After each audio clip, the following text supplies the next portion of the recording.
दोस्तों मेरे ख्याल से आईबीएस के जब आप ट्रीटमेंट कहीं से ले रहे हो और ट्रीटमेंट के दौरान आपका डॉक्टर हमेशा कहता है कि डेयरी प्रोडक्ट्स नॉनवेज से थोड़ा सा दूरी बना लो भैया, वो क्यों कहता है ऐसा? उसके पीछे कोई तो रीज़न होगा कि इस तरीके से ऐसे ही बोल देता कोई भी। उसके पीछे सबसे बड़ा रीज़न ये है कि मोस्ट ऑफ द केसेस में आईबीएस जब है वो बेसिकली आपके गट का अनहेल्दीनेस है। एक तरीके से गट आपका इन्फ्लेम्ड है, आपका इंटेस्टाइन, स्मॉल इंटेस्टाइन इन्फ्लेम्ड है, जिसकी वजह से आपको एक प्रॉब्लम अराइज हो रही है। अब जब आप डेयरी प्रोडक्ट्स को इंटेक करते हो तो सबसे पहले वो आपकी इंटेस्टाइन में ही इन्फ्लेमेशन कर देता है, ठीक है।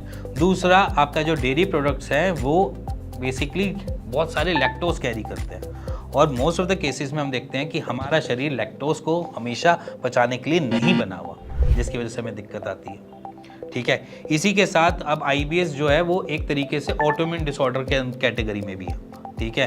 तो ऑटोइम्यून डिसऑर्डर में बेसिकली अगर हम डेयरी प्रोडक्ट्स को इंटेक करते हैं तो हमारी बॉडी पे वो ऑटोइम्यून डिसऑर्डर जो है वो ज़्यादा हाइपर एक्टिवली ज़्यादा काम करना चालू करता है, क्योंकि इम्यूनिटी को उसके ऊपर काम करना पड़ जाता है डेयरी प्रोडक्ट्स के ऊपर, जिसकी वजह से इम्यूनिटी हाइपर एक्टिवली काम करती है और आईबीएस के सिम्टम्स को और बढ़ा देती है। सो इसीलिए दूध, दही या फिर कोई भी ऐसी चीज़ों से थोड़ा सा परहेज़ रखो और सबसे ज़्यादा नॉनवेज से परहेज़ रखो, क्योंकि हमारी इम्यूनिटी को बहुत अलग तरीके से काम करना पड़ता है। अलग तरीके से ऐसी चीज़ों पे दिक्कतें क्रिएट करने पे परेशानियाँ होती हैं, तो इसी वजह से आप सतर्क रहिए, पहला पॉइंट। अब रह गई दूसरी बात, हम मोस्ट ऑफ द केसेस में देखते हैं कि जहाँ पर हम मिल्क प्रोडक्ट्स या डेयरी प्रोडक्ट्स को इंट्रोड्यूस करवाते हैं तो हमने अपनी बॉडी में इन्फ्लेमेशन को बढ़ते हुए देखा।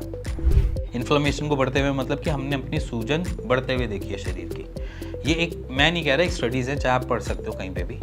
तो जब हम डेयरी प्रोडक्ट्स को इंटेक करते हैं तो वो हमारी इन्फ्लेमेशन को बढ़ा सकता है। हम आईबीएस या कोलाइटिस में अपनी आंतों की सूजन से वैसे ही परेशान है, उसकी मूवमेंट वैसे ही रिस्ट्रिक्ट हो रही है सूजन की वजह से। जब हम डेयरी प्रोडक्ट इंटेक कर लेते हैं तो वो सूजन और बढ़ जाती है, और जब वो सूजन और बढ़ती है तो हमें कब्ज़ जैसी प्रॉब्लम देखने को मिल जाती है, या कब्ज़ नहीं मिलेगी तो आप सीधा का सीधा वो डायरिया की तरह बाहर निकल जाता है।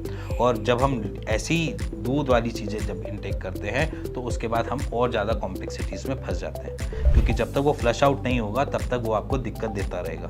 और इसलिए मैं कहता हूँ कि dairy products not allowed for IBS patients. तो इसीलिए बच के रहना, दूध से बनी चीज़ों का आपने सेवन नहीं करना और अपने आप को खुश और मज़े में रखना। इसी के साथ मिलेंगे नेक्स्ट वीडियो के लिए, तब तक के लिए गुड बाय।